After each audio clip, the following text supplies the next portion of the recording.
بسم اللہ الرحمن الرحیم. جیسا کہ آپ سب کو معلوم ہے کہ ہمارے سی ایم سہیل افریدی کے بارے میں یہ بتایا جا رہا تھا کہ یہ جو ہے بہت اگریسو ہے اور یہ جو ہے نا توڑ پھوڑ اور انتشار کی سیاست کرے گا، لیکن اس نے جو ہے ایک امن کا پیغام دیا. جیسا کہ آپ سب کو معلوم ہے کہ جب اڈیالہ وہ جا رہے تھے اور ان کو عدالت کی طرف سے احکامات ملے کہ آپ جا کے اپنے چیئرمین صاحب سے ملے، اس کے باوجود اس نے جو ہے نا آئین کو ہاتھ میں نہیں لیا اور اس پہ عمل کیا. وہاں پہ بیٹھا ضرور، لیکن یہ پیغام دیا کہ ہم امن کے رکھوالے ہیں، ہم امن کے ساتھ جائیں گے. پھر بھی اس نے یہ فیصلہ کیا ہے کہ اگر عدالتوں کے باوجود ہمیں ریاستی ادارے یہ لوگ ان فیصلوں پہ جو ہے نا مجبور کرے کہ ہم انتشار کی طرف چلے، پھر بھی اس نے جو ہے انتشار کی طرف وہ نہیں جا سکے. اور آج بھی آپ نے دیکھا کہ وہ خیبر جا کے انہوں نے جرگہ کیا، کل انہوں نے چارسدہ میں جرگہ کیا اور کل جو ہے وہ کرک جا رہے ہیں. یہ صرف یہ پیغام دے رہے ہیں کہ ہم امن کے ساتھ جانا چاہتے ہیں.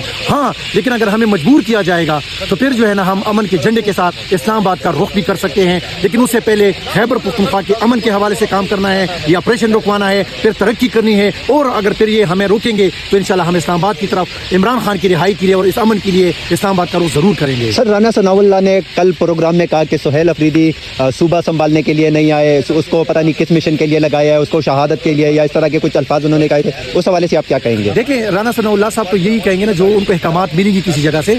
دیکھیں، وہ ظاہر کر رہے ہیں، ہاں وہ اسپیچز ان کی جو ہے نا جوشیلی ہوں گی، لیکن اس کا نظریہ جو ہے وہ عمران خان کا ہے. اور عمران خان ریاستی اداروں کا، پاکستان کا رکھوالا ہے، وہ پاکستان کی پہلے سوچتا ہے. اور اسی طرح ہمارے سی ایم صاحب جو ہے وہ بھی عمران خان کے ویژن پہ چلتے ہوئے امن کی بات کرتا ہے، وہ امن کے جھنڈے کے ساتھ نکلنا چاہتے ہیں. ہاں، خیبر پختونخوا کی ترقی پہ بھی وہ کام کر رہے ہیں. آپ نے دیکھا کہ انہوں نے 2-3 جو ہمارے ابھی پہلے سے میٹنگ انہیں ارینج کیے ہیں، اٹینڈ کیے، اس میں بھی انہوں نے خاص پیغام دیا کہ ہم نے خیبر پختونخوا کے عوام کے لیے کام کرنا ہے، ترقی پہ کام کرنا ہے اور امن کے لیے کام کرنا ہے. لیکن جب تک امن نہیں آتا ترقی نہیں آتی. ہم نے پہلے امن لے کر آنا ہے، پھر ہم نے ترقی کرنی ہے. انشاءاللہ خیبر پختونخوا آگے جائے گا عمران خان کے ویژن پہ چلتے ہوئے انشاءاللہ. Thank you.